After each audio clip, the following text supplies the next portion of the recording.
Okay, ever have one of those days where you're just like trying to pick a restaurant for dinner Mm-hmm. and your brain's like, you're gonna pick wrong. Everyone will judge you. Yeah, yeah. Just stay home. Like, who needs that? Right. That kind of negativity. Right. That's our inner critic in action. Yeah. And today we're figuring out Yeah. how to hit mute on that voice. And it's so important to remember we all have that voice. Right. It's not about achieving Yeah. some impossible state of never having a negative thought. Mm. You know, this deep dive is all about understanding how to manage those thoughts, Okay. especially when they're holding us back. You provided us with the article, Shutting Down Your Inner Critic is Easy, actually. Become Your Biggest Fan Overnight. And I gotta say, that title alone got my inner critic all fired up.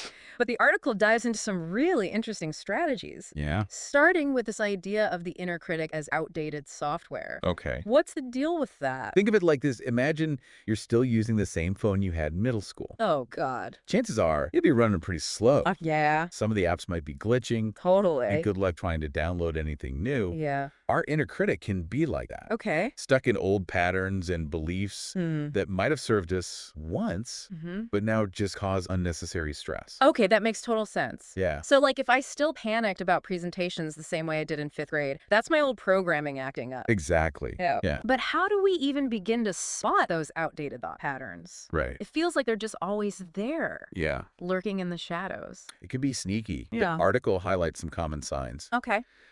Look out for phrases like, I can't do this, or what if I fail? Yeah. Those automatic negative thoughts that pop up, Right. especially when you're trying something new or stepping outside your comfort zone. What if I fail? Right. Oh, my inner critic knows that one by heart. It's Right. like its theme song. Exactly. So once we've spotted those thoughts, Yeah. what's the next move? Just tell them to shut up. While tempting, the article suggests a more strategic approach. Okay. It talks about questioning the validity of those thoughts. Okay. Ask yourself, is that thought really true? Like, what evidence do I have to support it? Okay. It's like playing detective with your own brain. Okay, so we're gathering evidence, Exactly. not just jumping to conclusions. Right. That makes sense. Yeah. But what happens when the evidence seems, well, kind of overwhelming? Like, what if past experiences have actually reinforced those negative beliefs? That's where things get really interesting. Okay. This idea of challenging our thoughts aligns with techniques used in cognitive behavioral therapy, or CBT. Okay.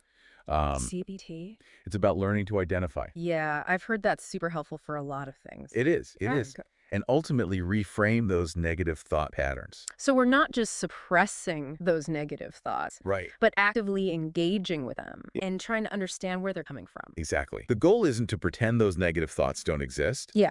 but rather to develop a more balanced perspective. Right. And one of the ways the article suggests doing this is by replacing those negative thought patterns Okay. with what it calls positive affirmations.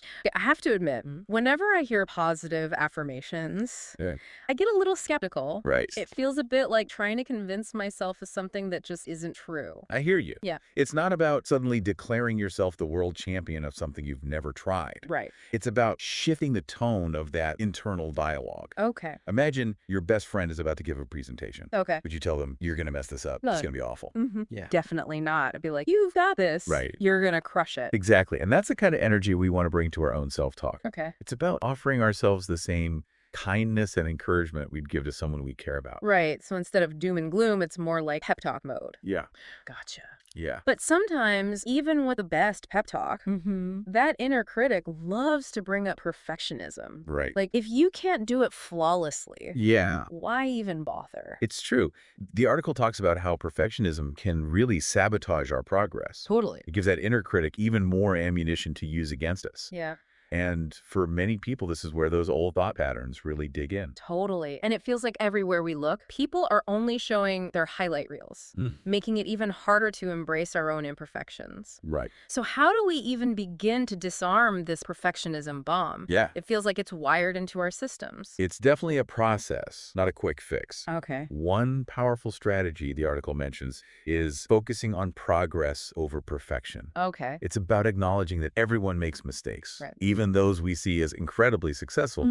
Remember, even Olympic athletes were once beginners. Okay, that's a good point. Yeah. Everyone starts somewhere. Right. But it's still so easy to get caught up in comparing ourselves to others. Oh, absolutely. It's like, sure, they might have stumbled a few times, but look at them now. I hear you. It's easy to get caught in that comparison trap, especially in the age of social media. Yeah. But what if instead of focusing on other people's highlight reels, we shifted our attention to curating our own supportive environments. Okay, I like where you're going with this. Yeah. Surround yourself with good vibes only. But how does that actually work in practice?